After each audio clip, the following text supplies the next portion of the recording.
Attention. Welcome to the Different Spectrums podcast. We dive into the wild world of mental health discussions.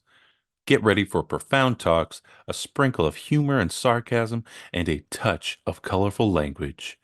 Just a quick heads up, our show reflects our individual opinions, which may not align with the standpoint of the podcast, our featured guests, or any related corporate entities. Our mission? To illuminate through laughter and satire because everyone needs a good chuckle. Chill out and don't stress over the small stuff. Legal troubles? No, thank you. Cancel culture? Please spare us. We'd rather keep this space lawsuit free. So buckle up, have a good time, and join us as we navigate the vibrant realm of mental health on the Different Spectrums podcast.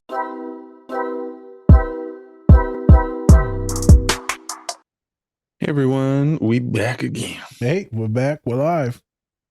I'm Spencer, your co-host, and that's our licensed clinical therapist, Nas. Hello, Dr. Nas. Definitely not high. What's for the last part? I'm good now. Are you? Yeah. Are you? I'm good. You're right. The gayness woke you up. I understand. Aroused. Anyways, remember, don't take us too seriously. Or do. It's completely up to you. There you go. Don't forget to run up those likes for us. We'd really appreciate it.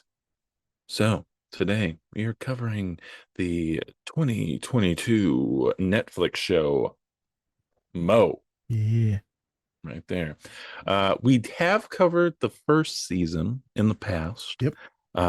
When we were talking about Samir and his autism, as well as one of the scenes where he had an outburst at work.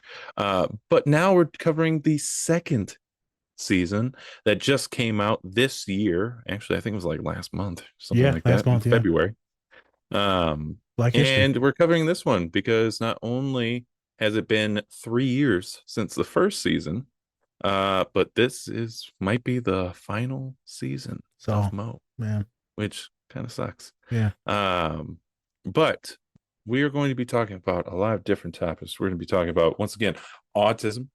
We're going to be talking about autism in therapy. We're also going to be talking about autism in different communities, right? Different communities, whether that's through the international, whether that's through at home, whatever. We're going to be talking about it. We're going to be talking about immigrants and how they deal with autism as well. And apparently it is I don't want to talk about it topic. Don't ask, don't tell. I don't feel like talking about it. How I about ain't that? gossip. I don't want to. I never heard of it before. I never ate a Lego in my life. Never even seen a Lego. What are they? Lego my egos? I know egos. Don't know the Lego part. I like the real one. I like to stack them all on top of each other. Small. Nope. Oh, like a penis. No, calm it down. Okay. Calm it down. But yeah, we're going to be talking about that. And then we're also going to be talking about representation of autism through a neurotypical person, which the actor who plays Samir is not autistic. He actually did a lot of research and did a great job, in my opinion. Yeah, so we're going to be talking about all those great topics. Nas, anything before we get into the show? Out of town spans, it's magnificent to see autism in this viewpoint where it's not a white identified individual, male, but also specifically in a lot of social media. We're seeing a lot of stuff. Magnificent for women, but specifically white women. And I think it's really awesome to see it with this Arab dude, with this Palestinian family. You're not gonna see it often. So that's why we got to do this, because there's a lot of really good stuff of how it, the family is coming of age, coming to view autism in a different way, in much more affirming way than like a shameful way. And giving someone the tools to help themselves, right? To figure out themselves, to get along and operate in the world better, to function better, right? To regulate better. Oh my God, to have headphones or glasses, the loop earring thing or the earplug, whatever. So I love that. I know that obviously this would be a perfect time to talk about Palestine and the genocide, in which my belief is a thing. And so I really would love to talk about immigrants, the immigrant experience, the dynamics between them, the homeland, the prayers, the grief, right? The treating of the Palestinian people, the treating of also Lebanese people in these areas, right? The occupation, the conflict versus occupation, which is in the first episode. But since this is an autistic focused podcast, I will focus mostly on that today, with just autism and mental health, because I feel like that's the most appropriate thing to do. Just wanted to pay acknowledgement to the things that are obviously going on in the world. And we will tie in a little bit of stuff at the end. I do apologize for that. But these things are so good for autism that we just have to do it. We have to do it. So come with us on a journey. We'll try to get to some more immigration related things, Palestinian related things, Arab things. We're going to get to that in a different show. We'll pick someone and we'll have a magnificent guest come on with us that's international. I think that'd be much more appropriate. All right, boss. You ready? Yep. All right. Woody whoop. Whoop, whoop. There it is. That's going to get copyrighted one day. I wonder if that shit is trademarked. Whoop, whoop. No, whoop, there it is. Oh, whoop. Yeah. It's definitely trademarked. It's a song. Yeah, it's trademarked. Probably on t-shirts everywhere already. It probably is. Fuckers. Samir!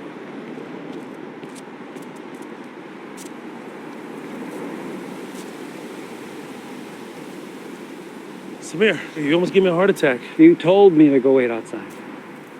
Guess what? I sold 10 cases for us. Fast rise, fast fall.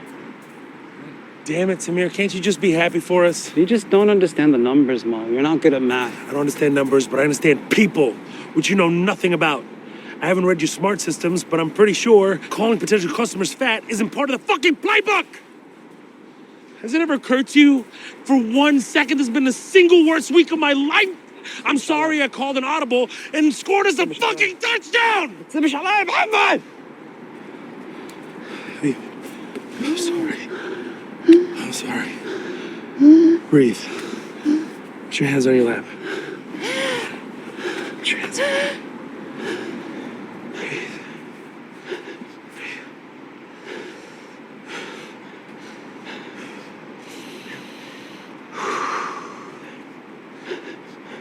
Sorry.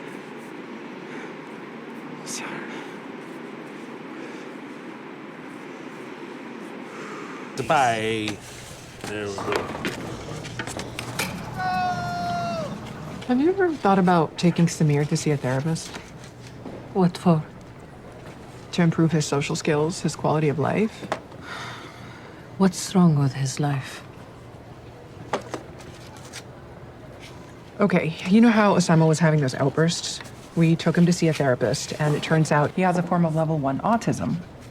Why are you rolling your eyes? Your boy has a tantrum. Suddenly it's a disorder. I mean, like, everything is kind of a disorder now. No. You miss the sun in the winter? It's a disorder. Yeah, well, I do get blue during the wintertime if I'm speaking my truth, because it gets dark so early. It's very brave of you to share. Thank you. Yeah, what's going on with the napkin there? The olives fall off and stuff. Okay, seriously, therapy is actually helping him. I see it in his impulse control, right? I mean, what if... Nadia, don't start. Osama is your child. Samir is mine. What about what the doctor said? Remember when he was a kid? No doctor. Mom and Dad took Samir to see a doctor after we moved to Houston, and the doctor said Samir might have a form of autism. What does it matter? He's happy. He's living his wonderful life. Mashallah. Yes. No. But also, what she said is, you know, good point. I mean, maybe that's not a bad idea. I mean, let him go to therapy, and I mean, he does get overwhelmed. Exactly. And we all see it. So why are we pretending? Not pretending. I don't think he's pretending. I'm just saying I think he should go see a therapist. No.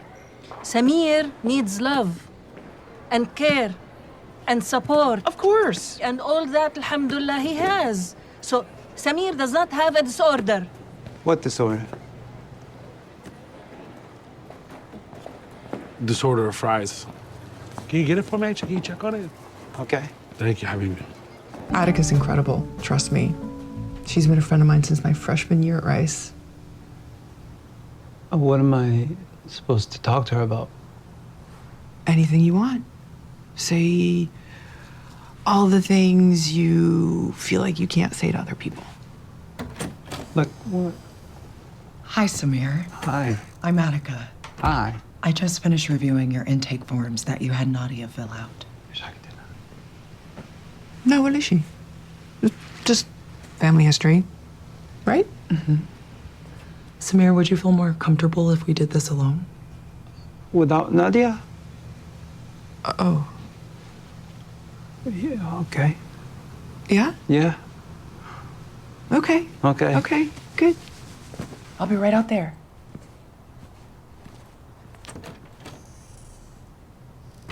So how do you feel, Samir? Do you know what brings you here today? Nadia drove me here. Great. I'm curious to know, have you ever heard of autism? No. It's a neurodevelopmental disability. I specialize in it. Oh, okay. I'd like to ask you some questions and try to answer as best you can. Is that okay? Yeah. I read in your forms that you got fired from your job at Chicken Cone. Could you tell me a little bit more about that?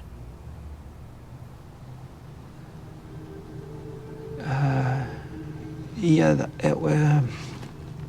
it was just a misunderstanding. Why did you lock yourself in the bathroom? I'm guessing something must have made you pretty upset. No. In the bathroom, It's okay if you don't remember. What feelings are coming up for you right now? sometimes I feel like I don't like myself. Why not?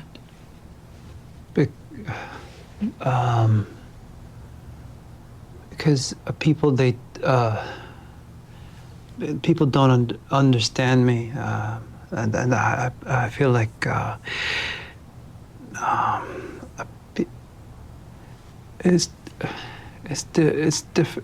Are you having difficulty describing it? yeah. And that is definitely common in people who are autistic. I don't have that disorder. In your forms, it says that when you were younger, your parents took you to the doctor. And they did identify several traits that do meet criteria for autism. No.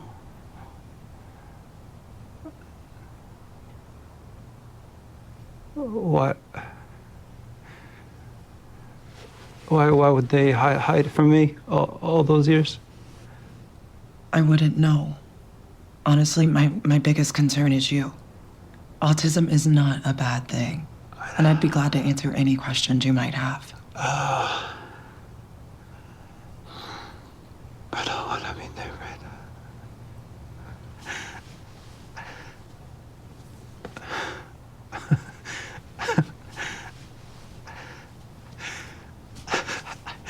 I don't want to be different. I just want to be like everybody else. I guess it feels like I'm always making people uncomfortable. Like everything about me makes people uncomfortable. What? What makes others uncomfortable with you? Everything. Why don't we take a moment? What sensations are you feeling in your body? Tension. Tension? Yeah. Where? In my throat. Okay, good. Is there a place on your body that feels relaxed? Yeah, my toes. Your toes? Yeah. Wiggle them. Yeah. Now take that feeling. Yeah. See if you can make that relaxed feeling go into your throat and in your arms. Okay. Try and apply that same feeling to calm your body down. Take a deep breath.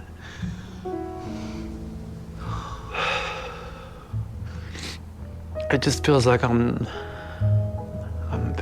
not. Enough. Yeah. You feel like you're not enough. Yeah.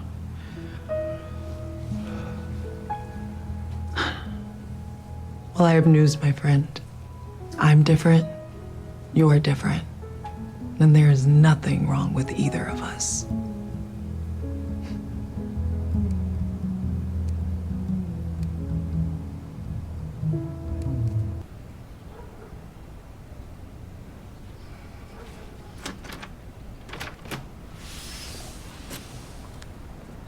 سمير are you okay؟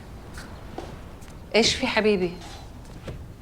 What's wrong? He didn't like it at your friend's house? I took him to see my friend Attica, who's the therapist I told you about. Yeah, the one I took Nadia. Osama. I told you not to take him. I know, but he really needs this, Mama. No, really no, will. no. He has a family. Family is therapy. Mama, family's why you go to therapy. You think it's my fault? No. He needs to go and talk to people because I did something wrong? Nadia, look at the doctors, what they do. They like to medicate people. Mama. They pump drugs into them. No one is medicating him. I would never take him to that kind of doctor. I don't want that for him. They had a conversation. What do you have against talking? You're trying to put ideas in his mind that he's not good enough like the others. Mama. You're doing what the kids did to him in school when he was young. No one is doing that. That's not how therapy works. They're trying to help him understand himself better. That's it. You think I'm blind? Well, like you think I'm stupid? I know he's different. He is my son, and I know him better than anybody else. يلا go. Go. نادية مش قادرة أشوف وشك. انصرفي هلا أحسن ما أغضب عليكي. بس بالك. You know he's 40 years old. What?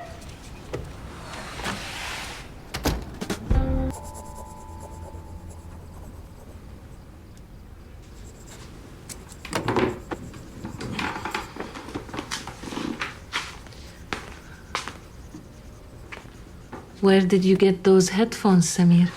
Oh, Nadia bought them for me. Her friend thinks that they can help me when I'm feeling overstimulated by blocking the noise. You like Nadia's friend? Yeah. Mama, how come you never told me? Habibi, all I ever done is love you to the best I can. If I thought that sending you to therapy would have made your life easier, I would have done it, Mama. And sorry if I made the wrong decision. But Habibi, I thought if you go, you would feel that there is something wrong with you. There's nothing wrong with me. Of course, that's what I said. There is nothing wrong with you. No, that's what the therapist said. Oh, so the therapist said what I said? طيب, Mama, where is the problem? I don't know. Habibi, you think this therapy will help? Is it really what you want? Yeah. Okay. Nadia's paying. Yeah. Good. Show me what's in your book. Do you want to see it? Yes, please. My little artist. Assalamu alaikum. Alaikum assalam wa rahmatullahi. MashaAllah, ya mama. When did you make all that? I started 24 days ago. Look what your brother did. What is this? Been tracing our family history in Palestine. Maps, photos, documents. Getting ready for the trip that Mama and I are about to make. It's incredible. Thank you. It's a shame you can't come, Hamoudi, considering you were deported. I wish that you were coming with us, Hamoudi. Me too. It's okay. I don't get to say this often enough, but I'm so blessed to have you as my brother. I'm really sorry about the business. Sorry, did you say something? This is amazing. You overstepped me when you took Samir to the therapist behind my back. Okay. I concede. I should have told you first. It's okay. I understand. What now? The Israelis destroyed another school in Yatta. Mama, you're gonna kill yourself watching the news 24/7. يعني يا Mama, what do you want me to watch instead, That bakery show you always talk about? It's wholesome, uplifting, and sometimes that's helpful.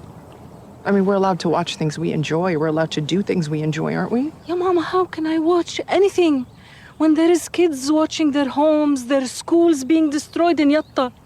مش يطا بس، جنين، رام الله، نابلس، الخليل محاصريننا. بفهمك ماما، بفهمك بس ما فيش بس يا ماما.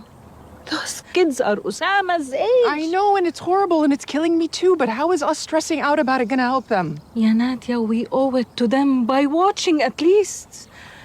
I mean, we owe it to them to live too. It's on us to pass who we are to our kids, to Osama's kids, inshallah. This is how they're not gonna erase us. No matter how hard they try. We're more than our pain and suffering, Mom. You wouldn't know that watching this news. My God. معك حق. يعني لازم تديري بالك على حالك عشان تعرفي تساعدي غيرك.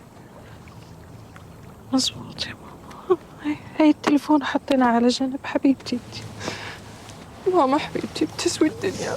حبيبتي والله كل الدنيا ما بكفيكي، بس الله بكفي. حبيبتي يا ماما حبيبتي، الله يرضى عليك يا حبيبتي. تعيطيش، ما بحبش اشوف دموعك. احكي لي. Tell me about this bakery show so I can make you new recipes next Thanksgiving. Tell me. It's called the Great British Bake Off. بريتش؟ يلعن ابوهم كلب البريطانيين. بريطانيين ايش يا ماما؟ ما هم اساس البلا، هم اس البلا اللي احنا فيه. هم هدمونا واستعمرونا وقسمونا. Hey everyone, have you been looking for something to help you when you feel extra fidgety? How about when you have a sensory overload? Well, I'm here to introduce you to the Oh No Fidget Roller. It helps me regulate and also feel at ease. The Oh No Roller comes in 5 different materials, including plastic, aluminum, steel, titanium, and silicone. You can use our code DSP10 to get 10% off your order when you visit onoroller.com and get your roll on. And we're back again. I'm back in one live. We're back. Back at it. One more again. One more time. He doesn't have anything, folks. I Doesn't don't. have a thing. I got nothing. Oh, I got a story. No, I'm not going to do it on this podcast. The one I told you about the cat and the client. It's too weird. Yeah, that's a little. Yeah, it's a little on edge for this today's podcast, but you know. Yeah, maybe next time. Yeah, we'll do an inappropriate pod the next pod. All right. So, from the last show that we had when we were talking about the Netflix show Mo, follows this immigrant family from Palestine who come to the U.S. They do not have citizenship. And so throughout the first season, they're talking about how the family's trying to get citizenship, but it's not happening. And then it follows our main character, Mo, who does all of these different jobs and things like that to try and, make ends meet and support his family, while also trying to get his citizenship. During that time, he also somehow finds his way going to Mexico, not on his own volition. And then he tries to find his way back. And then at the end of the season, it ends with him riding off and being chased by the cartel. Yeah, it was just wild. For the last scene, you're like, whoa, this is crazy. This is wild. And then 3 years have passed since then. And now Mo and when we first start off in the season, he's still in Mexico, can't get back because he doesn't have citizenship anywhere, so he's literally stuck between countries, even though his family's still in the US. And he's been trying to find back, and then he gets back, or tries to get back by going into the border illegally, and then gets caught. And then there's great scenes also from the detention center that he was held in. And great stuff. And then he starts like hallucinating and seeing like his grandparents and his father and things like that, talking to him, talking about a key that kind of goes throughout the whole season. But yeah, and then so we're at this part. So also in the first season, they were talking about doing this, like they're making olive oil and making a business out of it. And so as Mo was gone, the business kept on going with Samir and his mom. And it kept growing and growing. And now Samir has actually taken on a lot of the business development side of things / the marketing, and really trying to sell that olive oil to different stores and things like that. And that's where we are with our first scene. Mo gets back and he's like, well, I'm like the sales guy, so I'll start selling to the stores. I tried to go with Samir, and then there was this great kind of collage of scenes where Samir was trying to sell the olive oil. It just wasn't working Well, because he just doesn't have the sales skills no, that Mo does. He doesn't have that personable, correct. Can't read between the lines. personality. He was telling Yeah. people certain shit, called the one guy fat. I mean, Yeah. He's like, you shouldn't eat that. you don't need that much oil. Like, No. Jesus. Yeah, comment. That's not how you sell. To all you out there, that's not how you sell. You upsell. Always upsell. Yeah. And so they finally go to the store, and Mo's like, you know what? I'm gonna take the head of this. But Samir's like, this isn't part of the plan. I have a plan that we're going to do. And it goes against Samir's plan, but Mo's like, I'm gonna do it anyways because we need to get a sale. And so Samir goes out to the parking lot, and Mo actually does get the sale, but then he comes back out and he sees that Samir is actually having Pissed. one of his moments, right? He's having a moment because he's upset that that he was ahead of this business. He was taking all the opportunity to do it, and then all of a sudden Mo comes back in, and then he takes over. Because also Samir is older. Yep. He's an older brother. Yep. And so we also see that as well. And so we also have this dynamic of Mo, who, even though he's younger, he's taking on a lot more responsibilities. So technically he's like feeling like he's the older brother. While then Samir is kind of left out, and he feels like, oh, I can't, be part of this business because even though I've been running it for the past however long he's been in Mexico. And then so Samir is having this moment, but then Mo starts actually cursing, and that really gets Samir upset. And as soon as Mo sees that, he tries to calm Samir and tell him to like breathe, and then also make sure that his hands are steady in here, and then put him on his lap. And so he starts kind of rubbing his legs to kind of help control his panic attacks, like anxiety that he's having right now. So that's kind of like what the scene was all about. What made you want to pick this scene, Nazir? Great question. And all these, before I get started, there's so many damn good scenes in this damn show, man. What Spencer just acknowledged, I even forgot about some of those scenes. So all the immigration stuff is intense. There should be, technically, there's like 3 pods in this show. There's one just about immigration related stuff, the trials and tribulations, specifically for folks maybe that aren't Latinx, Latino, but it would give you a really good on what the Latinos go through, but also the Arab side of stuff, doing paperwork, refugee related issues too, seeking asylum, what that looks like. So there's a lot of good topics in there. Then you got the whole grief thing. Then there's the Israeli and Palestinian issues, which I should just say genocide, because issues doesn't sound correct. Yeah, that doesn't sound correct. Just say it. Occupation. So not a conflict. So again, apologies. So when we look at this scene though, and it's actually heartbreaking for me. I cried in that one and a couple other scenes while we were watching it together. I don't enjoy watching people break down. I don't enjoy watching it. Right. I've had those breakdowns. I've seen Celine with those breakdowns. I watch client after client after client have those breakdowns in my office, Spence, and it's never fun. But I can't show really too much emotion in there when they're breaking down, because I got to be like strategic, right?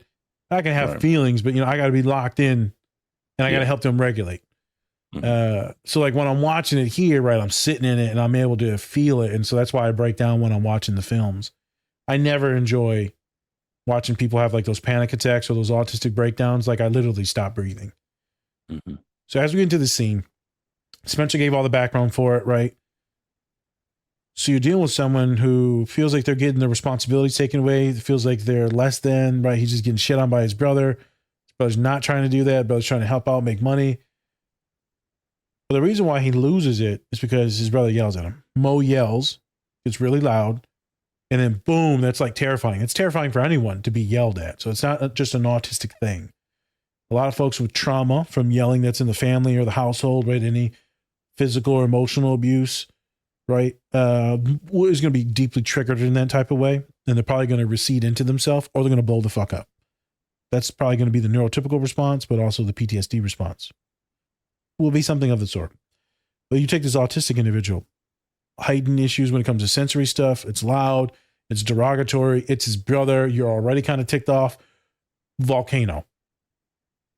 In comes the panic attack. And he's like, no, stop talking. He tells him 2 or 3 times, stop talking. And you see him rocking. You see him holding his temples, right? His brain. We just got done talking about in the last movie that we just broke down the week before, The Birdcage, where Robin Williams starts hitting his head against the fridge on that very quick scene that we looked at. This would be the same thing. So his type of stimming to regulate is like rubbing his temples, right? Some people will be their ears. Some people could be fidgeting, rocking, whatever it is. So Mo sees that, immediately regrets what he did.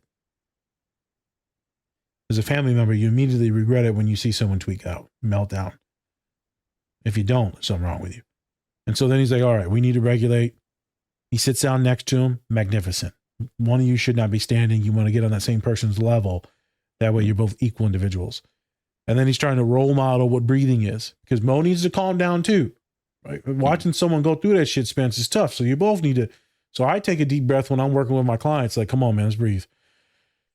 And then we both try to relax. He gets to take his hands off of the temples and put them on his legs, right? Some clients that are autistic love to put them under their legs or in between their legs because of the pressure and like kind of like the grip, the tightness, the wrappiness. Sometimes they'll put their knees into their chest and breathe with me, by themselves, but we do the same thing, co-regulating. So awesome by Mo to help him put his hands down and then focus on the breathing. And you can see where Mo's like regretting it, but also he's trying to work through the motions. Fantastic scene on how family members, sometimes the people you love, some of y'all gonna be in relationships, neurotypical, neurodivergent, doesn't matter. Sometimes you're gonna say shit to your partner and they're gonna freak out. Sometimes you're gonna come home hot and heavy. Work was bad, small, stupid arguments, like the stupidest shit people argue about, right? And it's never that stupid thing that they argue about. It's all the other shit. And you got to know in that moment when you see them in fear or shock or you yell, right, and you get animated, it's time to step back. Whenever you're yelling, you're not even trying to dialogue. It's just trying to win. And so Mo's trying to win, deregulates his brother. Shit happens. Help the person regulate or leave if they tell you to. And then hold yourself accountable and apologize afterwards. We see that with Mo throughout the show. He keeps trying to do better with his brother and be a little bit more affirming instead of being a dick. But then again, Mo's going through a fuck ton of shit, so it's hard to be really affirming when you're fucking freaked out and you just got deported, technically. Right, yeah. Good scene. Very good representation on how some folks will have a panic attack or an autistic meltdown. It doesn't have to be violent, right? Some folks are just going to retreat into their own mind. Some folks will be a little bit more outward like him. It just depends. A million different ways. This is one good representation on how some folks may appear when they're in that panic heightened state, overwhelmed. Good. There's so many good things that we're about to get into. Let's mosey down. Pause. Have you seen anyone have one of those meltdowns before, Spence, or no? Because a lot of folks around you are going to be more low support needs, high functioning individuals. Have you ever seen that type of meltdown, the rocking and the stimming or the panic? Maybe. I mean, I probably have, and I just didn't know what it was at the time. Okay. Just maybe I thought they were just like, having a moment. Because I know you've seen people break down. Yeah. I mean, like, I probably have seen it, honestly, but it's just like one of those things where it was just like, I didn't know what it was at the time. So it was like, I didn't, all you can do is be like, you good? Like, you good? No. Like Sheldon Cooper, here's a hot cup of tea. Would you like tea? Yes. But yeah, so I think it's one of those things where, I think now that we've been doing this for a long time now, I've known you and Salim. It's one of those deals where I can actually see it now. And if it does happen, I can actually be like, okay, this is what you're supposed to do. But I don't think I've had anything where it was like to that degree. Okay. Where he was just like rocking back and forth or anything like that. Not that I can remember. It's intense, my guy. Yeah. Because when you see it, you know they're in it. Right. And I had a client recently, Spence, and they're in it. Mm-hmm. Oh, all right, I'm going to pivot this fucking ship. We're going to turn this. And so I'll go into some other stuff, this or that, different topics. Yeah. And then I'll go back to something, touch on it, and then pivot again, right, with a distracting, engaging special interest topic. And I tell the client, sorry if this is patronizing. I'm pivoting you away so you don't decompensate and you're just sitting there a puddle. It sounds like you've done that enough. Some clients, it's good to be the puddle and to cry. Mm-hmm. Sometimes it's like they're already like, no, I'm traumatized from this shit. I don't want to re-traumatize them. Mm-hmm. I've stopped sessions, Spencer, which with this client I did. I stopped the session and I said, hey, instead of picking a toy in the room, right? Because I got too many toys, fidgets in the room, too many. And so I went and picked like two, and I said, this one or this one? The Ono roller that we have the discount code for. Sorry, shameless plug. But it's heavy and it's very grounding, right? Very grounding. And so I said, it's either this or these magnets that I have. And so they took the roller and they played with it the whole time. It starts to help the person regulate and maybe focus on that a little bit. So where it's not just deep in their trauma. It's intense when those things happen. It's happened to me. And I had a client recently, suspense. I just talked about it subtly in the last movie, the palimony, and how I said connection with a lot of us is just very deep. And so the breakups are intense. Person texts me, right? A client. How long is this going to last? The nausea, the dizziness, the panic. I said, shit, it could be a couple minutes, could be a couple days or a week. I said, I was dissociative and like dizzy after I didn't get that job at Michigan for like 3-4 days. I was nauseous for 3-4 days, Spence. Right. My dad's like, how you doing? I'm like, I feel I'm going to puke. I'm dry heaving for 3 days. Cause it fucked up a lot of things, but in actuality, it's magnificent for me, you, for everyone, my whole family. So sometimes life is supposed to happen. The thing is, it happens with a lot of folks, man. And I'm glad that we're doing this. So, next scene. Yes. Hey, boy. The next scene. So it's Mo, Samir, his mom, his sister, and then her husband and their kid, Osama, who are all bowling together.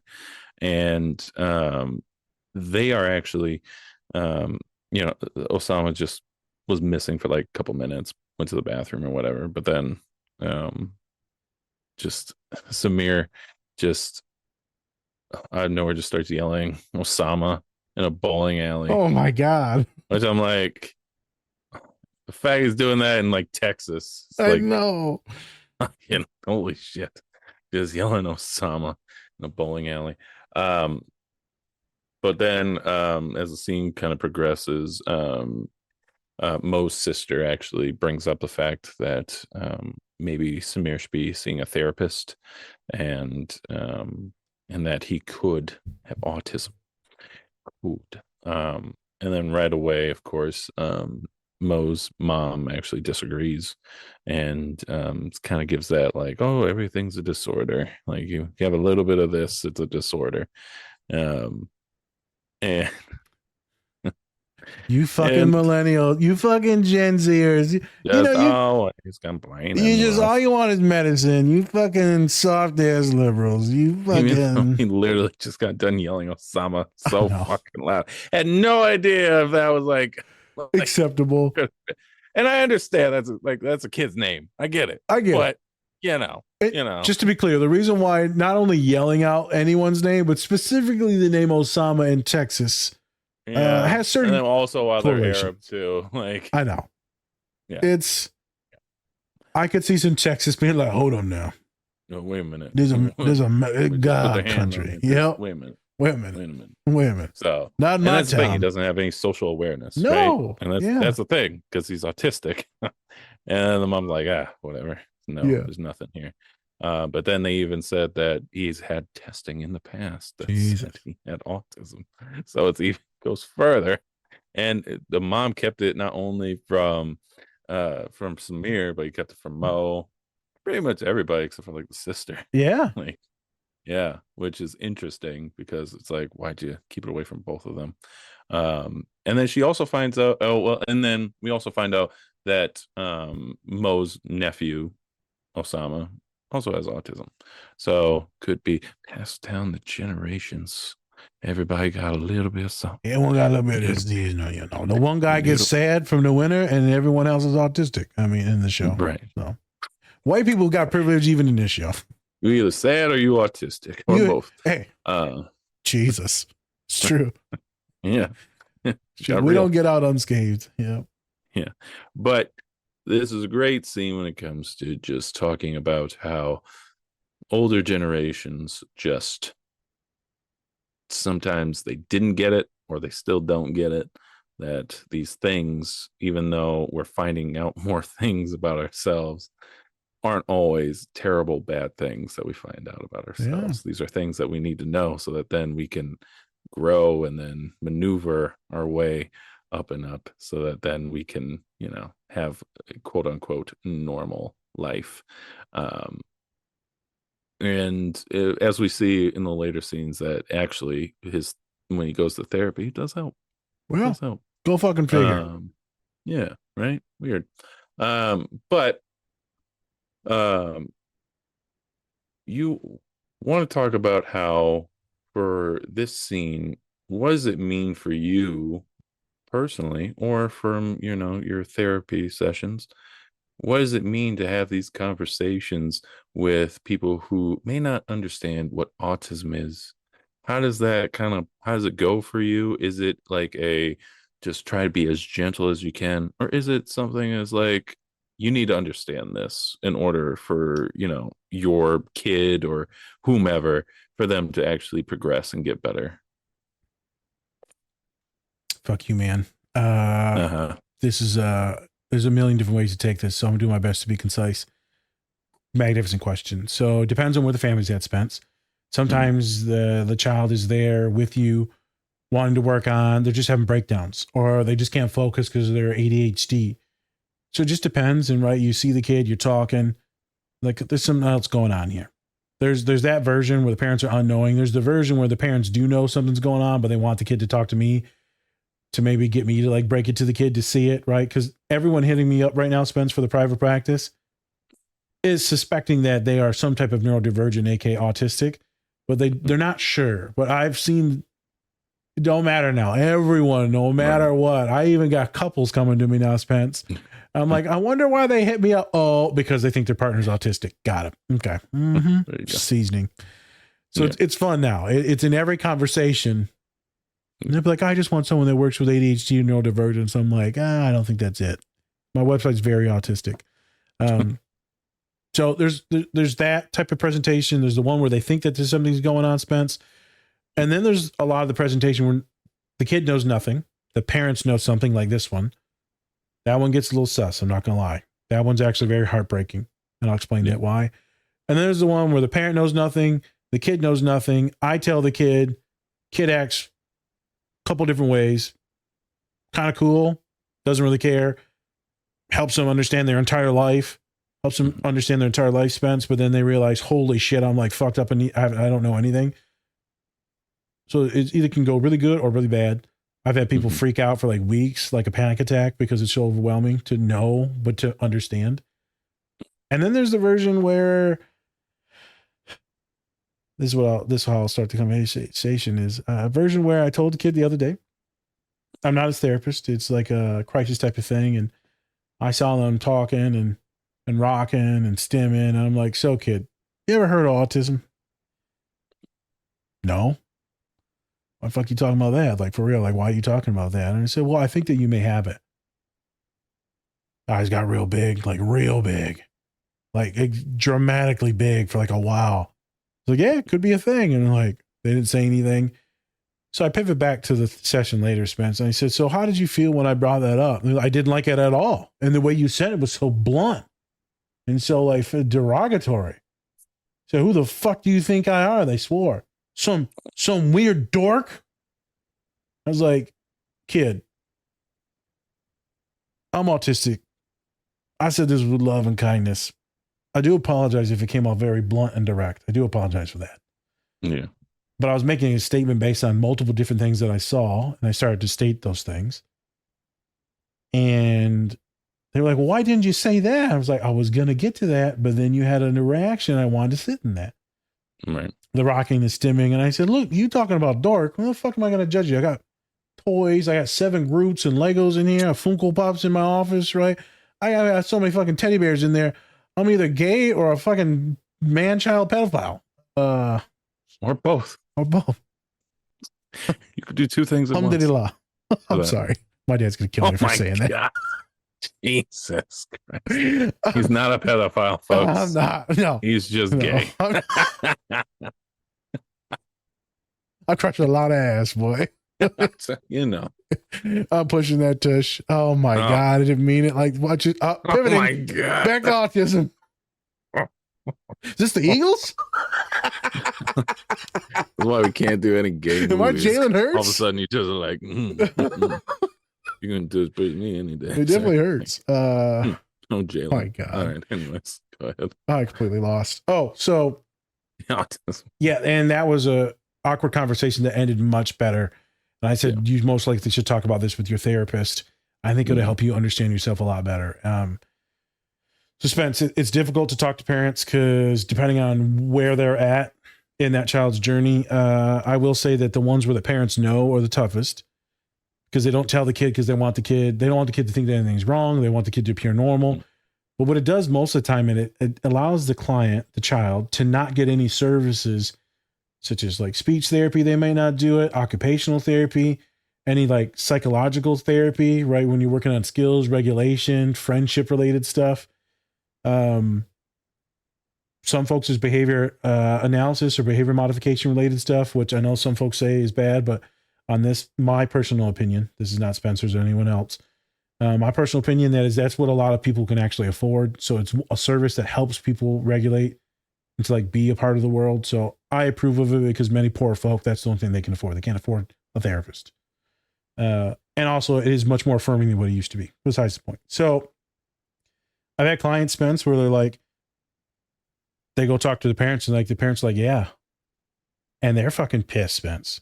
They are so mad at their family for not telling them, this is why I feel weird. This is why I can't have friends. This is why I don't do this. This is why I can't fucking sleep when I got insomnia. Like this is it. And they get so angry. And I've seen them just be so angry for weeks.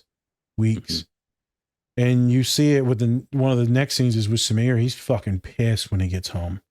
Yeah.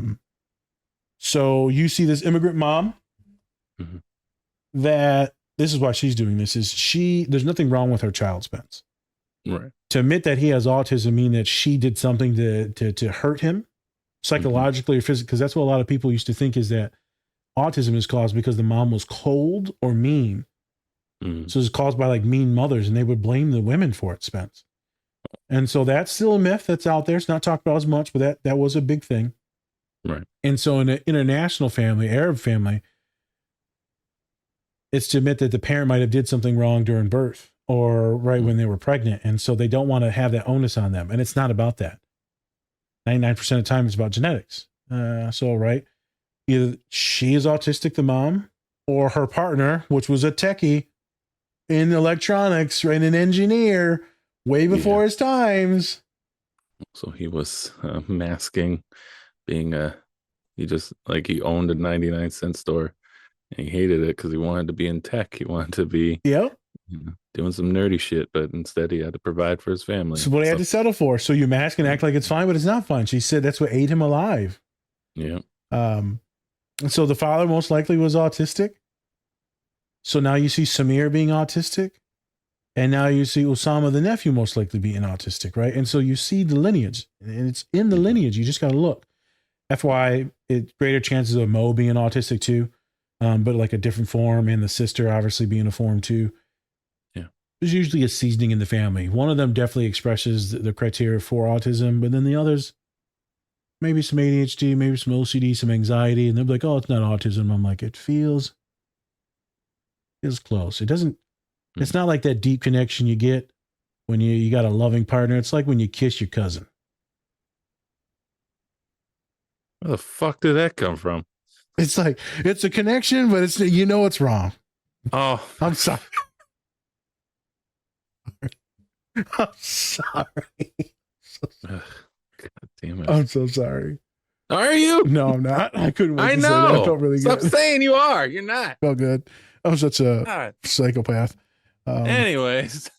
So again, it's the immigrant stuff, and the mom going through her shit. It's got nothing to do with Samir. She just don't want people to think that her son is disabled, or that she did something wrong, or that he is quote unquote autistic. Right. So magnificent scene for the actual representation of how a lot of people and parents, like, my kid's not autistic. Real shit, Spence. Mm-hmm. Had someone give me a referral the other day, right? Mm-hmm. A client. And then they said, hey, they're probably going to reach out to you, my family member, but don't mention autism at all. But most likely, like, this person is autistic, but don't mention it at all. But I'm letting you know. Yeah.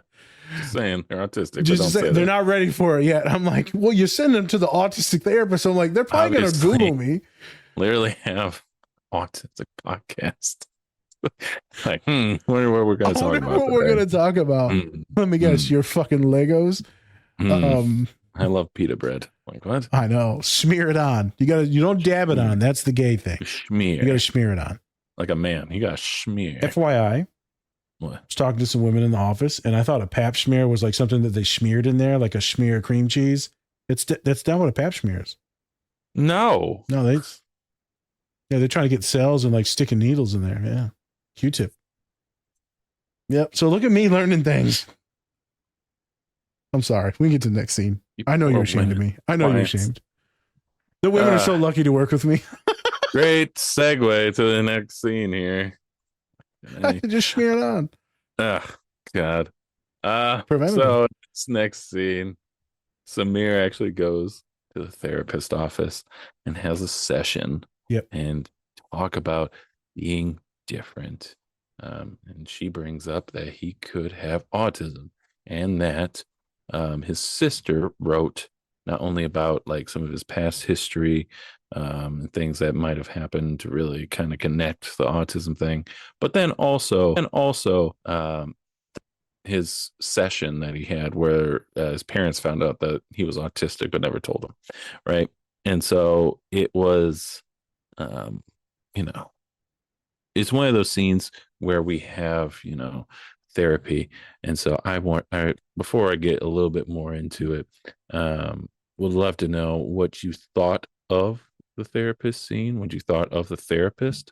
Then we can dive, and I'll get back to diving a little bit more into the scene after that. So I'm gonna ask you the same question too, because I want to see what you thought about her. Yes. So every neurodivergent, autistic affirming therapist I've seen, or like mental health or just healthcare professional, they've been a little bit more eccentric. They're a little bit more different. Very stoic, very clean cut, very professional. It came off very white. And it's funny, I love that it was a black woman, but it definitely came off very, very white. Definitely came off very affirming and cautious and caring. Right. But it just appeared very white-centric, just the office and aesthetics. So most of the time, you're going to see a lot of stuff in the office. And it could be special interests that the therapist could have. There's usually some LGBTQ stuff in there too, because it's a high rate of our population. A lot of fidgets, toys, gadgets. You didn't see any of that. Just seemed very dry, Spence, very stoic. So it's hard for me to, that's their specialty, but wouldn't be my first guess for an autism affirming or neurodivergent affirming office. But as a human, she did show up like really authentic at the end. Like I loved it at the very end, but in the middle of it, Spence, so like the beginning of it, she's asking the questions way too fast. Did not let him finish his fucking sentence or his emotions. She just kept throwing shit at him. Like, I was mad. The first clip of her, I was like, shut the fuck up. Yeah. She also answered for him for one of the things, which was like, I was like, I didn't think you'd want to do that. You'd want them to try to process it and then also try to use their own words to do it. Correct. Now, obviously, sometimes you could probably help him out a little bit, but when it's his first fucking session, you want him to open up by himself and let him emote it and say those words that he feels like he needs to say. I agree with you. She didn't give him the opportunity. And sometimes I'll suggest like 3 or 4 things, like emotions that they could be feeling. Yeah. And then let them choose from that. But it came off a little cold at first, even though she was trying to come off warm. She tried to give him the education, like what it is.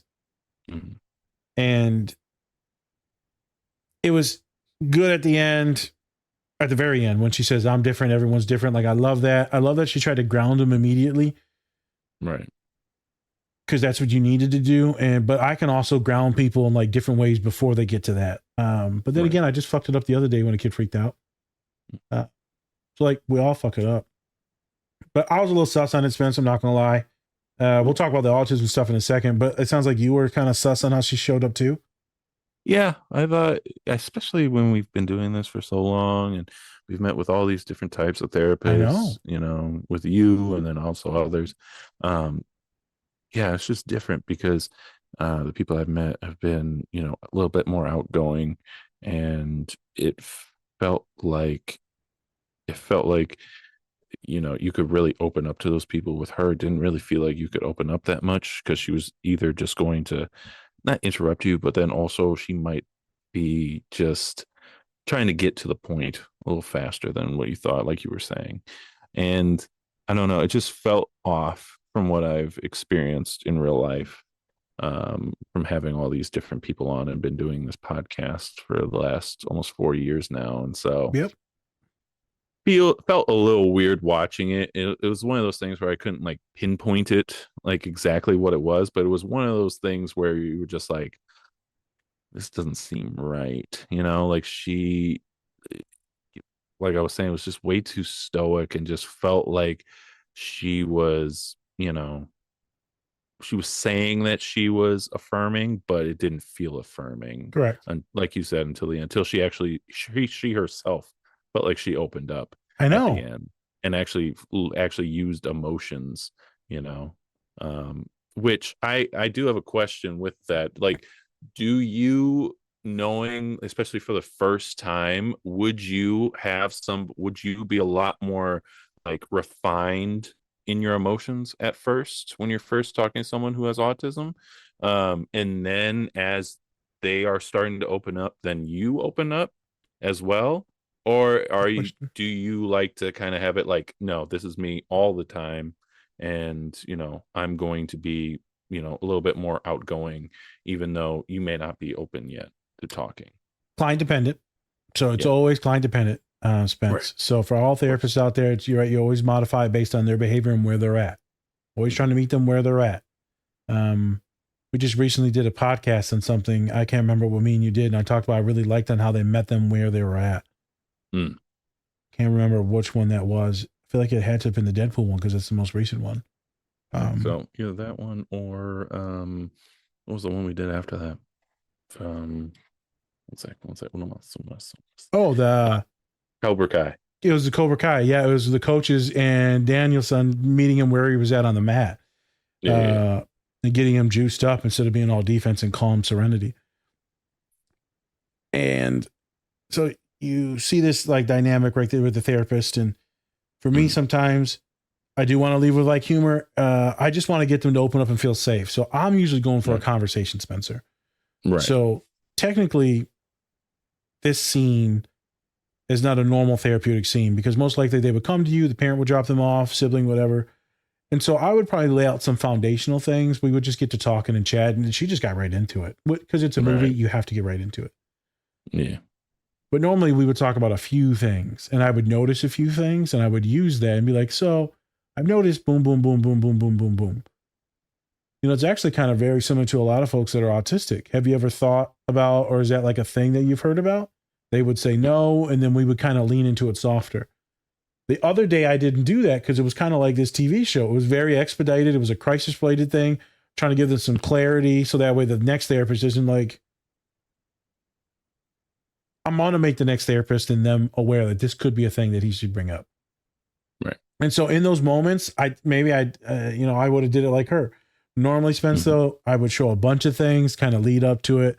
I'd probably do like a screener first that didn't say autism. It just says like some screeners, some checklists. And then we would talk about it and dig in. But I ain't gonna lie, homie, sometimes I see a lot of stuff that's like very evident that it's autism, and I will shoot the shot. Doesn't land, lands, it depends. You said just kind of cold. A lot of autistic folks, they want to see the humanity. But I've had some that love that stoicism. They love that type of professionality, right? Because that's the way they envision that role would look. And they meet me and they're like, No. Right. So teach his own. Authenticity for most therapists is what people love in general, and that goes especially for neurodivergent folks. Realness, authenticity. The biggest complaint from the autistic community, neurodivergent community, is that the therapist doesn't say shit. They just kind of sit there. Yeah. They ask them questions that are very general. They don't ask them anything specific. They force them to do meditation when maybe they don't want to, with deep breathing. They force them to do things that's not very affirming based on their skills. So therapy looks very different. You want to do affirming care using their specificity, special interests, or skills. It should be more conversational based, but also you can allow them to have it more regimented or militant, right? The way they want it. And as a therapist, you're making sure that you're getting informed consent. One more story, and then we can move on. I was talking to a client, and I said, do you have any questions for me? Any concerns, any comments? And they go, I don't like how you said this thing. I said, what happened? They said, last time we met, I told you that this and this, and you said that's most likely just ADHD. They said, I felt dismissed, felt kind of hurt. And I explained how I was kind of thinking out loud, and I was looking for like input and feedback, right? Reciprocal feedback. And they didn't do that. But they said that they were hearing some things and this and that, right? And I thought it was their narrator, their internal narrator for this neurodivergent autistic individual. And I said it also could be ADHD. And so since I didn't fully explain it, they did feel hurt and invalidated. And then after I explained how I work and operate, they're like, that makes complete sense. Mm-hmm. Now I know how you operate. Now I'm not offended by this certain thing. But also I said, be real with me. Let me know if it comes off weird and I can give you more detail. Because sometimes I'm autistic as shit too, and I don't say the right shit. Right. We're all just doing our best here, kid. Mm-hmm. So to what you said, not the best, maybe the best for some folks. The scene is very expedited. Hopefully that gives you a little bit better viewpoint. Yeah. Most of the therapists we know are the guy lost swag, the neurodivergent autistic therapists we've talked to. Mm-hmm. They got some spice, man. They do. Spence Wood, how are you affected by, because me and you are vastly different humans. So when you see him going like into that meltdown, are you like, fuck? Or is it like, do you feel any emotion? Or is it just like, man, this is deep? Like cognitively, I know you know it's deep, but like, I wonder how that type of scene affects you. Cause you know me, I'm fucking melting down. Right. I thought maybe when I first saw it, it was like just emotional, just seeing him break down like that. Yep. Obviously, yeah, I know it's a deep scene, but yeah, I think just seeing him break down and things like that, it did conjure up like emotions and stuff like that when I first watched it. Yeah, I mean, because somebody actually finding out something about themselves and then also breaking down, did a great job being emotional in that scene and portraying autism on the screen very well. Facts. But yeah, and I also thought it was interesting that he would say like, I don't want to be different, right? Even though he knows something's up, right? Correct. So I would love to know your opinion on that part where he says, I'm different, and I don't want to be different. I don't want to be different. I don't want to be different. Even though he knows there's something there that he is different. Bingo. Yeah. Magnificent segue question. Stories. On the screeners, it all says, like, do you feel like an alien in this world? Do you feel like you're from a different planet?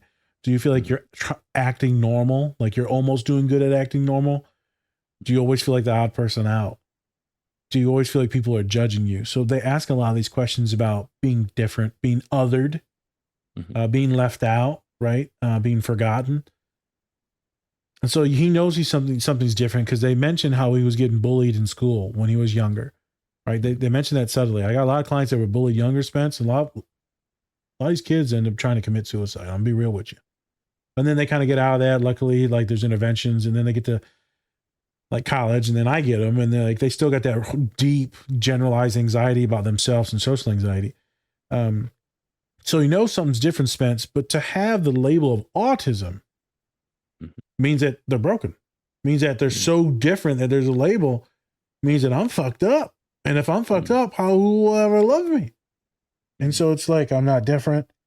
I'm not different. I'm not different. I'm not, nothing's wrong. I'm fine. I'm fine. And it's just this deep, deep feeling of preservation and safety. I'm fine. I'm fine. I'm fine. I'm fine. I'm fine. I'm fine. Don't worry about it. I'm fine. And you try to block it out by stimming with the verbal cadence. But it's too late. Someone's already shouted your reality that most likely you have a disorder. Some people, right, that freak out think it's like some type of disease. It's not that. Some people don't even like calling it a disorder. Some people see it as a disability. Some people don't. Some people say it's a superpower. Some people hate that. I view myself as disabled. I joke about it all the time, but there's a lot of shit I can't do well. There's a lot of daily functioning shit, right? I had a client tell me, well, I don't even think you're autistic sometimes now because you don't have any issues or executive functioning issues. Like, bro, that shit hurt. I'm like, fuck you, man. You don't know me. You don't know the shit that I struggle with. Right? You're not me. But, I get what they were saying, though, because they thought I was judging them. How the fuck would I be judging you? I'm here to help you, asshole. So this autism is so very complicated. I felt deep pain for him and sorrow because I feel different, and I know you feel different in many situations, and you felt different. As older men now, we feel different as fuck in these interviews, or when we're in these settings with other humans and we're trying to navigate work, life, friends, your partner's friends. Like, you're just trying to navigate shit, and we feel different quite often.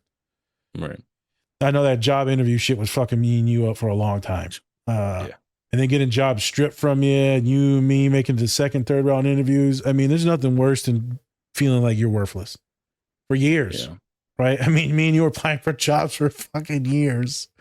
But I will say, with Go ahead. that, and I've also learned recently, it's just like, a lot of people don't even get these interviews. They don't even get like callbacks for anything. So it's just like, lucky enough to even get those interviews. And it sucks not to get those jobs, obviously. I know. But at least we had a chance to at all. And, doing other things now, obviously. But at the same, it's one of those things where you kind of have to go like, at least I even had a chance, because a lot of people don't even get those chances. I love what you said. So let's put some gratitude on it. Let's pivot this pity party around. Let's understand it sucks, but also I'm almost there. Yeah.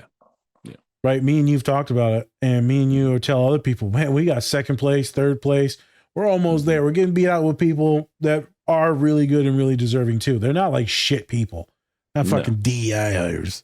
That's a joke. What are the DEI hires? Wait a minute. Motherfucker, I'm disabled. Wait a minute. I can't read. Where are the DEIs? No. Help me, Lord.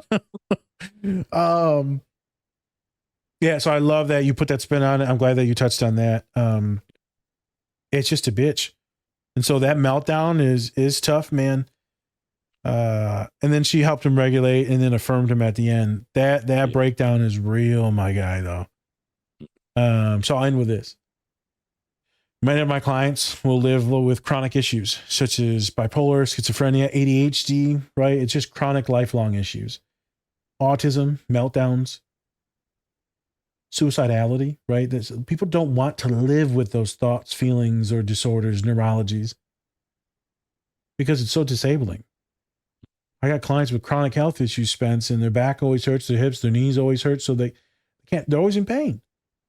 Why would you always want to pain? And so eventually they'll tell me after they do so good and they'll backslide with symptoms, physical or mental. And they'll be honest, I want to die. I want to kill myself. And I can't shit on that or poo-poo that, because their existence it's miserable, and I don't want to feel like this anymore. I don't want to feel like this for the next 30, 40, 50 years. I'm like, shit, I get it. I'm not advocating you to do anything wild in this moment, but like, this fucking sucks. And there's a chance you're going to have to live with this son of a bitch for a while. But I believe that you'll navigate it. I believe that we can find medication or supports, other things, coping skills, animals, community. Like, I feel like we can get in a better place. This is a very temporary heightened state that you're in. but no one wants to live broken. Magnificent scene. I hope all of you watch that actually watch the scene in his portrayal of autism, like Spencer said. Everything down from the mannerisms, the mimicking, the stimming, the flicking of the fingers, the calming, the deep breathing, the crying. This fucking scene fucks me up every time. Great scene. Just fucking acting and writing in this fucking show, my guy, is so good. I know. Wish he would keep it up. I know. I understand. Yep. So the next scene that we have is actually after the therapy session, when Samir's sister brings him home, and then we find out that the sister actually told mom that, like, hey, I'm bringing him to a friend's house to hang out. And then obviously she finds out, like, oh shit, like, you brought him to a therapist's office without telling me. And then she gets a little defensive, right? She gets defensive, just being like, there's nothing wrong with him. Why are you doing this? Why are you bringing him to a therapist's office when, you know, there's nothing wrong with him? And, you know, sister's just like, he's obviously going through something, because he's just, you know, he's acting the way he is. And like, he's 40 years old. Dude, like, he's 40 years old, right? And, you know, mom's being protective of her kid, but it seems like she's being overprotective also, because she's not allowing him to actually get the help that he may need to function better in this society that we have going on right now. Facts. Yeah. She thinks. So, yeah. Go ahead. Just, yeah. What were your thoughts on it? And where we going to? He doesn't need therapy. He's got me, his mother. I love him. That's what he needs, is love. Just needs love. I'm like, yeah, mom, but like, this mother shit, you can't just be fucking screaming shit in the store, like, and melting down, my guy. Like, nah, it's fine. It's fine. He just needs love from his mom. And hey, I ain't gonna lie, that Mediterranean food, boy, that shit, that'll get you right. You know, motherfucker ain't depressed that when you eating. Oil. Come on now. Spread it all over. Spread it all over, yeah. That, some hummus, some tabbouleh, some kibbe. If you guys don't know what, if you don't know what kibbe is, motherfucker, go get you some kibbe. Go get you some lamb shanks, motherfucker. Remember me and Spence went into that Arab restaurant? Motherfucker got a leg of lamb. Bitch was Lebanese. It was a Lebanese restaurant, actually. That shit was hidden. It was good. Yeah, really good. Fell off the bone. Bruh. Shit was awesome. It was a good place to go to in Minnesota. I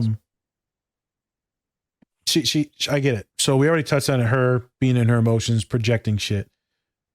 You see the hostility in the kid. You see the sister that's really advocating for her brother, which is going to be needed in this family dynamic. It's going to be needed. You're going to need an ally to help you. So real scene. I think the biggest thing with the mom is, in these families, they're just taking it as a personal attack. I did something wrong. Yeah. But she also talks about, they're going to medicate him. So a lot of people of color, BIPOC, Black, Brown, Indigenous, right? International for sure. They're going to pump full of drugs. Like, nah, G, like, I'm a social worker. I ain't got no damn, the drugs I got is, no. The chewable. You know, I got the chewable. You are exactly what that woman fears. I know.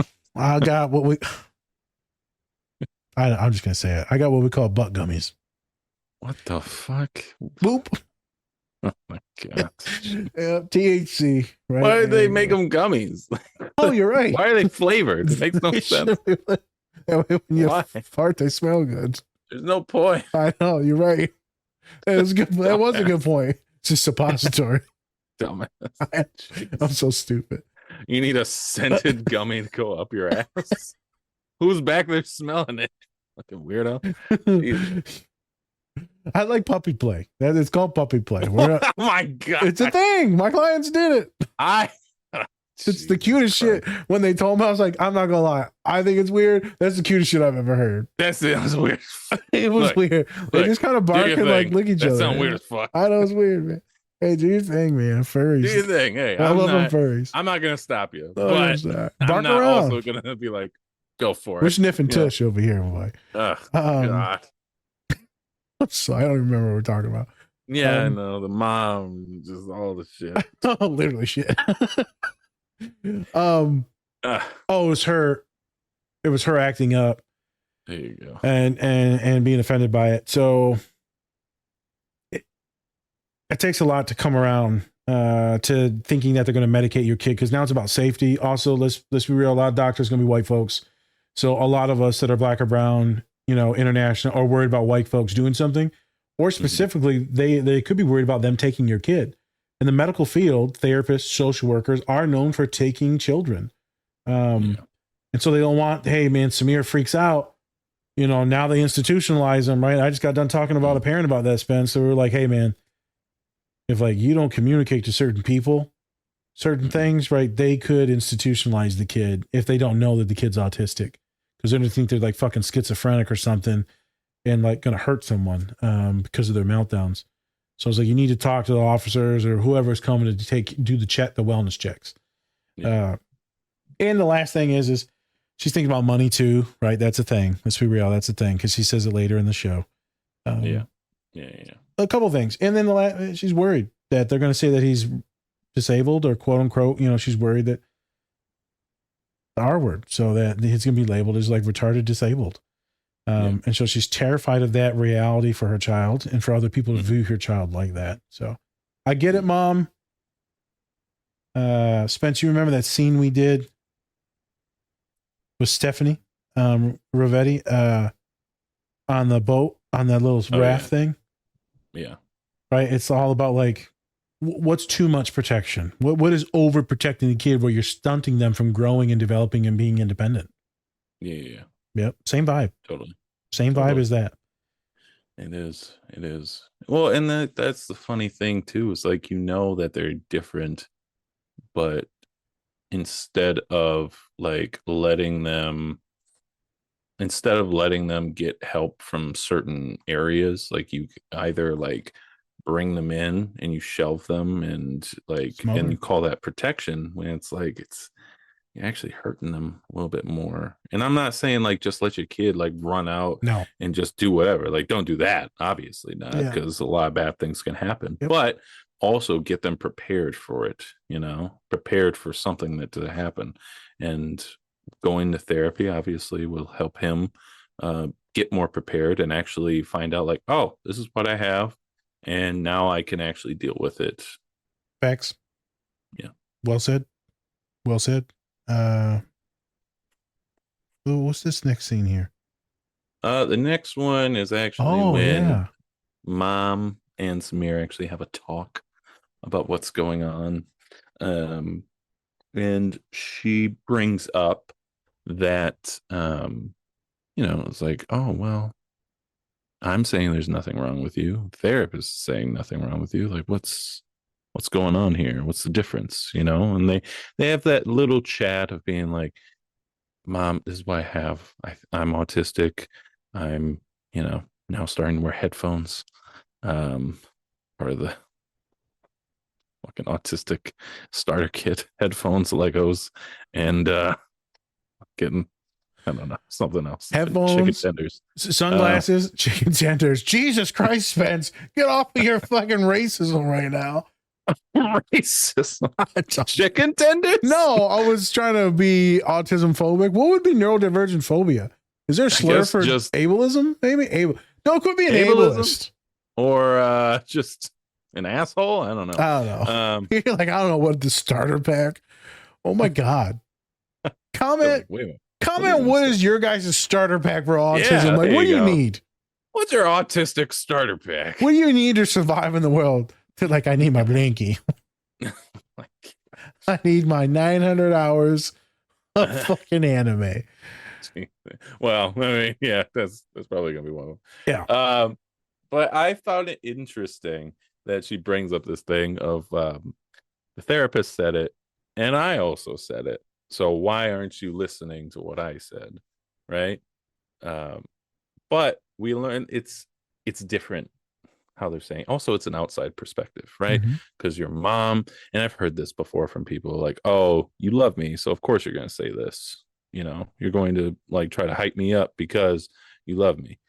And, like, yeah, that's true. But at the same time, I'm also doing it because I feel that way, not just because I'm just doing it for shits and gigs, Yeah. to just make you like get out of my, just get out of whatever you're going through right now.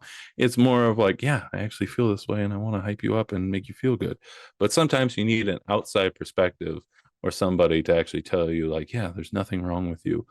But in this case, it's more of like, you are autistic and there's nothing wrong with that.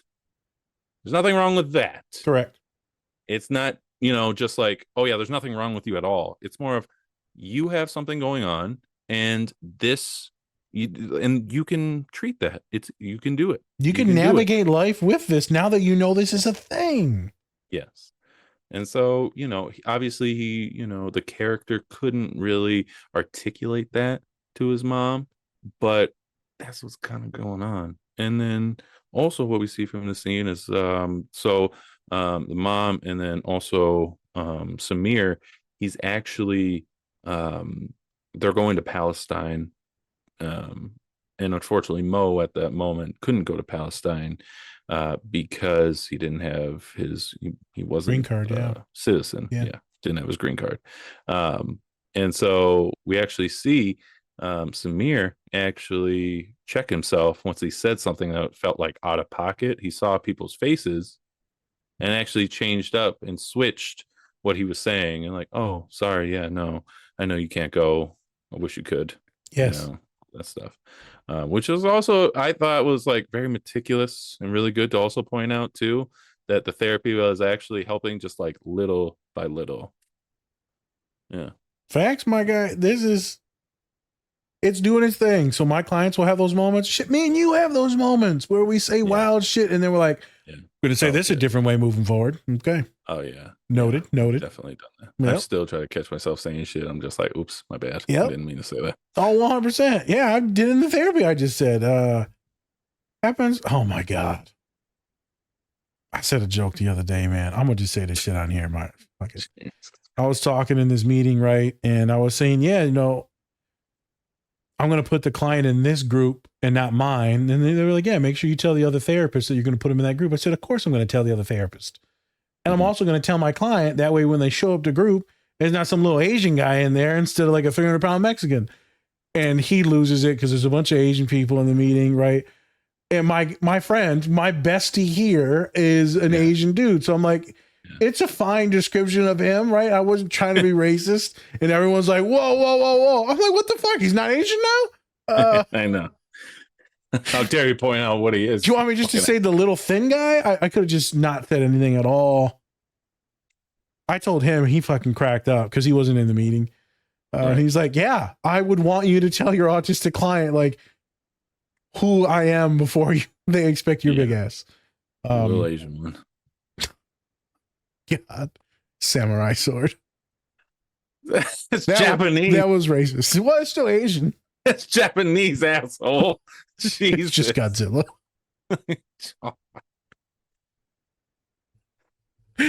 We're all furries in here. Because Jackie Chan, because Jet Li, because anything else. You said the two things that are not Chinese at all. Mao. The Mao motherfucker. The little red book. I'm just naming off Chinese. I know. Anyways. Panda Express. The debt. The debt? The American debt? Yeah. We owe them so much money. Oh my God. So much money. Don't remind me. Better stop Medicaid so we can pay for that. Remind us. Anyways. But yeah. It's an interesting like dynamic to finally understand like what's going on like with your autistic mind, to understand like how you relate in the world. Like the whole show, this scene specifically with them reconciling is really good. But you see like how the therapy has helped because the headphones, so she's helping him navigate his sensory issues, overstimulation. Most likely they could add medication management in there. She's helping him with social skills and like some decency and how to navigate the world so he's not as off-putting. Like, you probably shouldn't eat that olive oil, you fatty. Like maybe that's not appropriate. And And so that's not assimilating and giving up your identity, right? That's not necessarily masking. That's trying to relate in the world and actually work on yourself so you can have relationships and partnerships and friendships. I love it. I love that his mother, no matter what you're saying about her in this show, she is loving and protecting and affirming. And the way she looks at him and the way she just speaks Arabic is so magnificent. Oh, my artist, my son, right? And she's just so happy to see it. And it's so good. Yeah. And so many of us are so creative. Me and you, maybe not drawing, but me and you got our own vibes, our own things. And I love when people get affirmed for who they are. A really connecting scene. And then also it's funny because then Mo says something loving and he's already got his headphones on. You guys say anything? I'm like, Jesus Christ, man. Like, hey man, I'm sorry about the business. I love you. What? What? Nothing. Just let me draw, you fuckers. God, let me draw fucking Palestine. Jesus. I got to draw those lines that those certain people don't want us to see. Oh my God. Yep. Well, that's what we the motherfuckers. I'm just gonna say that, motherfuckers. Last scene. Yeah. This is the scene where they're having Thanksgiving. Brought all the family, all the fam together, all the friends. And mom and sis are having a talk by themselves. At first it was about Samir and how mom just kind of felt about her, going behind her back and things like that. But then also it was a good conversation for the sister as well to just say like, hey, even though I went behind your back, it's working out and it's going well. And also she's paying for it. The sister's paying for it. So, hey, that works too. Yeah. And then it turns into more of a conversation because during this whole season, also the mom has been always been looking at her phone to see updates about Palestine and what's been going on over there. And it's a good deep connection and talk with the sister just about how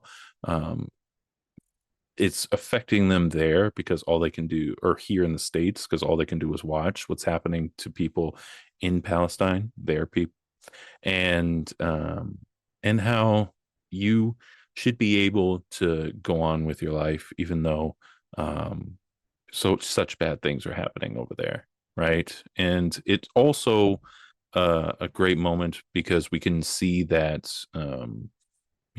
we can be our individual selves and show people that we're not just about our traumas. We're about just being ourselves and being able to be people, right? And not just people who are being tortured, killed, and all that stuff. We are people who can also live regular lives and be like everybody else. And we're not any different or less than any other people. So spot on. Well said. I know that's the only scene that we put in about, just solely Arab, Palestine. I had some other ones, but just too much material to get to. It's already a pretty long pod right now as the time is. But I wanted to put it in there, the dynamic between her and her daughter, and what a lot of people that are neurodivergent and autistic are going through also right now with the justice sensitivity, just being very empathetic, very loving, very caring. So it deregulates a lot of my clients to see the state of the world with the presidency now, right? Some people love it. Obviously, a lot of my neurodivergent clients don't. A lot of queer folks, a lot of trans folks, a lot of immigrants, a lot of people of color, a lot of poor folks, employees, farmers, pretty much everyone. There's a lot of things that bad could be happening. And so a lot of people are freaking out, man. It's really hard to focus, to get away from their fucking cell phone and the social media. So I'm helping a lot of my clients change their algorithms, set like limits on some shit. I'm also like, I don't change your algorithm on social media. This goes for everyone listening. If you're on your TikTok and you're getting nothing but news and like Twitter, Meta, whatever it is, unfollow some of the things, mute some of the things. And if you want to get, I need to stay informed, don't watch someone trauma blasting on there. That's going to be too much emotional for you maybe because you already shown that you can't handle it. Let's download some apps for news and then you can read these articles and then you can consent into clicking on there, reading further if you want to. It's like the mom. It's not social media. It's the news app that's freaking her out. It's usually a little bit safer though to download a couple apps that they trust. News outlets. I'm not going to say any on here because I don't want to endorse any of them. But yeah, things to check out. The mom is magnificent with some nuggets. You're more than your trauma. You're more than your trauma. Us as a people, more than our trauma and the genocide. The way you live is to be more happy and peaceful. I get also a lot of folks advocate, send money back, protest, help change policies, call your congressman, all that stuff. But you're more than just that misery. And there's a lot of black folk too, all right, that have been through this and they understand you're more than just your misery. You're more than just poverty or than slavery. A lot of Hispanics, Mexicans, land stolen, natives stolen. You're more than just that. You're not just solely your trauma. Big part of you. It's not all who you are though. Love that scene. There's a very ending scene with her and Mo. And she says, does Allah doesn't care about this or your profession, right? They love you. They want you to be happy and like proud of who you are. Use your skills, right? But it doesn't really matter what degrees or certificates you have, right? Allah means God. And so it's just very powerful moments on what it is to be different in America or different anywhere. And I love her as a mom and her daughter hugging and consoling each other. And I love that they're speaking Arabic and that our fans and listeners, Spencer, are going to hear some Arabic from these Palestinian actors. That's really, and they're not going to understand what the fuck they're saying in the car, but it's going to be magnificent because these stories are never told. Yeah. Never told.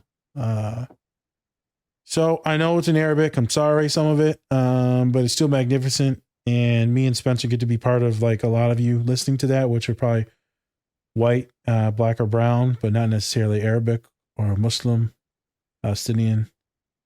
So it's cool to share that culture. The last thing is the funny thing where she shits on British people. Yeah. So there's a reason why she don't like British people, right? And she talks about them being the purest form of evil. So how, right, Palestine, right, and all these places, all Arabs, right, Palestinians, right. And then Britain came in and then just gave these folks, and then now it's called Israel. They just took the land, so they colonized it because they had to put the Jewish people somewhere. But instead of where they were living currently throughout Europe, or displaced because of all the shit that obviously happened. I get it, the genocide, right, Holocaust, all that. Also, we're just like, oh yeah, we're gonna poop these motherfuckers out. I'm like, oh, okay, that makes sense. Yep. All right. So, yep. So that's why she spits on Britain in that show. And my father fucking laughed. He's like, those motherfuckers. Those motherfuckers. Those bean eating Brits. Motherfuckers. I ain't never liked love the comedy. I love the art. I hate the artist. I'm done. I love how they just conquered everything at one point. Jesus Christ, right? Yeah. Them motherfuckers had it, bro. Hey, USA, USA, USA, beat those motherfuckers up. And then we became them. What are you going to do? What are you going to do? What are you gonna do? You die a hero if you live to be the villain. American history, I guess? I don't know. Yes. Depends on how you're looking at it, especially right now. I know. This is all satire right now, folks. Yeah. South Africa. Here we go. Oh my God. Separate but equal. Separate but separate. Separate but separate. One of my clients said, they're like, yeah, I think it's going to be like where you can't even be hanging out with other people from a different race soon. I was like, it's probably not going to happen. But then again, I was like, I wouldn't fully mind it. Like, can the browns and blacks stick with each other? Like, it's like, So you can't hang out with Colin. Oh, damn. Dumbass. Dumbass. As the Brown delegation dismisses his prior statement. Don't.